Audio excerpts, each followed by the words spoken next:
Assalamualaikum warahmatullahi wabarakatuh. Selamat pagi kepada Ibu Tutor, yaitu Ibu Sondang Amelia Hasibuan, Magister Administrasi Publik, dan juga teman-teman sekalian. Perkenalkan, nama saya Genta Kurniadi Permana, saya dari Prodi Manajemen, dan pada kesempatan kali ini saya akan membahas presentasi dengan judul Perjalanan Panjang Pancasila, Dinamika dan Relevansi Nilai-nilai Dasar Negara Indonesia dari Masa ke Masa. Semoga apa yang saya bahas pada kesempatan kali ini dapat bermanfaat dan juga menambah wawasan kita bersama. Langsung saja kita masuk ke materi yang sudah saya buat di PowerPoint, dan kita awali dengan pendahuluan. Pancasila adalah prinsip dasar filosofi negara Indonesia yang lahir dari perjalanan panjang perjuangan rakyat dalam mencapai kemerdekaan dan mendirikan negara yang berdaulat, adil, dan sejahtera. Nilai-nilai Pancasila tidak hanya berfungsi sebagai panduan moral dan etika, tetapi juga menjadi landasan utama untuk menyatukan masyarakat yang beragam. Mengetahui perkembangan Pancasila dari waktu ke waktu sangat penting untuk mengambil pelajaran berharga serta memahami tantangan dalam menerapkan nilai-nilai ini di era sekarang, terutama bagi generasi muda yang harus menghadapi tantangan globalisasi dan gangguan digital. Lanjut pada slide berikutnya, yaitu lahirnya Pancasila, awal perjuangan merumuskan dasar negara. Konteks sejarah sebelum kemerdekaan, Pancasila muncul pada periode akhir kekuasaan Jepang yang semakin menurun di Asia Tenggara setelah Perang Dunia II. Keadaan ini dipakai oleh para pemimpin bangsa untuk memulai langkah-langkah menuju kemerdekaan Indonesia, dikutip melalui Gramedia pada tahun 2024. Pada 1 Maret 1945, BPUPKI atau yang bisa disebut Badan Penyelidik Usaha Persiapan Kemerdekaan Indonesia didirikan dengan tugas menyusun dasar negara.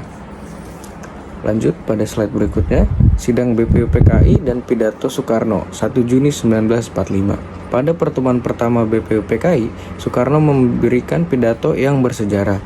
Ia mengemukakan 5 pilar negara yang kemudian dikenal dengan sebutan Pancasila, yaitu kebangsaan Indonesia, internasionalisme atau kemanusiaan, mufakat dan demokrasi, kesejahteraan sosial, serta ketuhanan yang berkebudayaan. Rumusan ini tidak dibuat secara tiba-tiba, melainkan hasil dari perdebatan dan kompromi yang panjang antara tokoh-tokoh terkemuka seperti Muhammad Yamin, Supomo, dan Soekarno itu sendiri. Piagam Jakarta dan perubahan rumusan. Untuk menyempurnakan definisi Pancasila, Panitia 9 menciptakan naskah yang dikenal sebagai Piagam Jakarta pada tanggal 22 Juni 1945. Naskah ini memuat fase ketuhanan dengan kewajiban menjalankan syariat Islam bagi pemeluk-pemeluknya sebagai sila pertama. Namun dalam rapat PPKI pada 18 Agustus 1945, frase tersebut diubah menjadi ketuhanan yang Maha Esa demi menjaga persatuan di tengah masyarakat yang beragam dan untuk mencegah adanya perpecahan agama, dikutip oleh Cimahi Kota pada tahun 2019.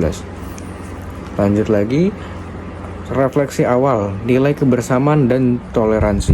Proses ini menunjukkan bahwa Pancasila tidak hanya sekedar idealisme, tetapi juga tentang kemampuan untuk berkompromi demi kesatuan bangsa. Prinsip toleransi, inklusivitas, dan demokrasi yang ada di dalamnya tetap menjadi dasar yang sangat relevan untuk generasi muda. Pada slide selanjutnya terdapat perkembangan Pancasila pada awal kemerdekaan 1945 sampai 1959. Konteks sosial politik pasca kemerdekaan.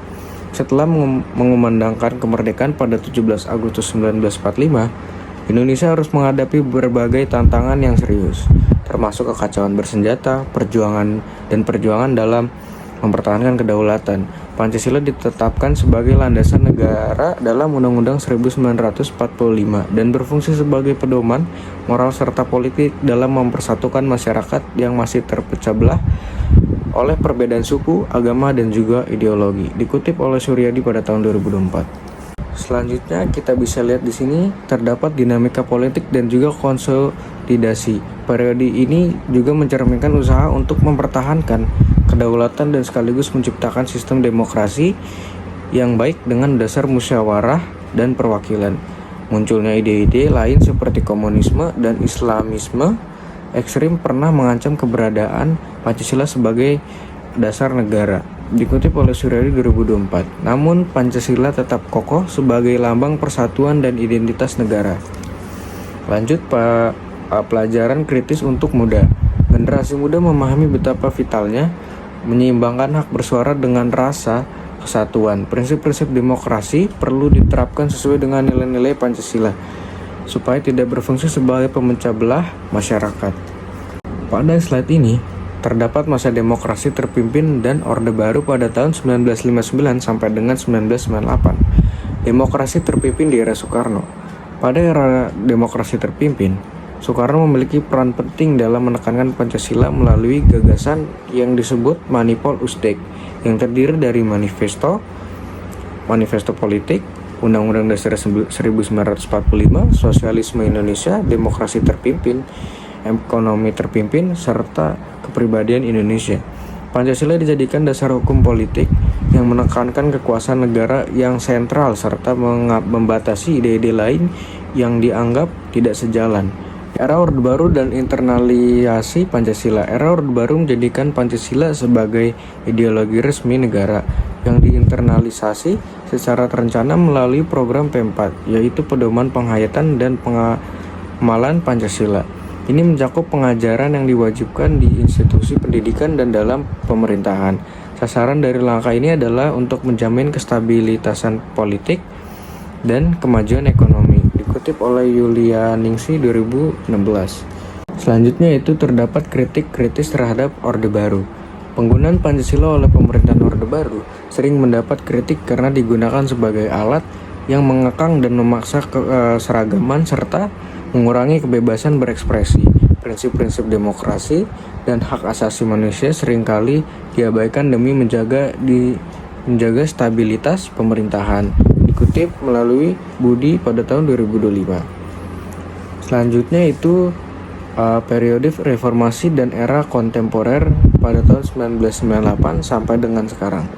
Koma politik dan kelahiran demokrasi baru.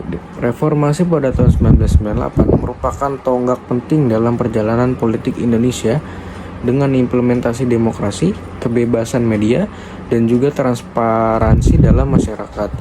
Pancasila kembali dijadikan sebagai asas negara yang dipahami oleh konteks yang lebih luas dan mengakomodasi semuanya, bukan hanya sebagai senjata politik yang menindas. Dikutip melalui Budi pada tahun 2005.